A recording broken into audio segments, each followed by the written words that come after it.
زموږ په افغانستان کې تر ډیره اداري فساد محسوسیږي، اما په مجموع کې اداري فساد ډېر ریښې لري. حکومت ته پکار ده چې نه یوازې د اداري فساد مخه ونیسي، بلکې په ټوله کې هغه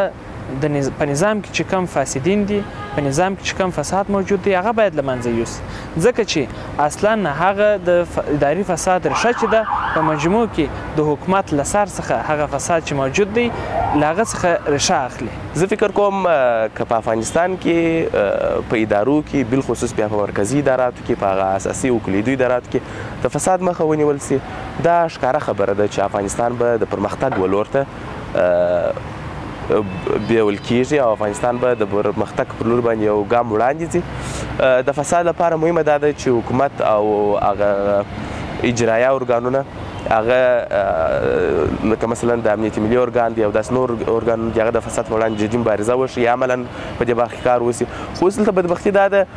موږ د فساد په وړاندې مبارزه کوو، خو هغه ارګان چې مسؤلیت د فساد په وړاندې مبارزه ده یا هغه د فساد په وړاندې په مبارزه کې عملي رول لري، هغه خپله په فساد کې ښکېلي. د دې لپاره چې فساد جوړ او ریښې له منځه ولاړې سي، مهمه دا ده چې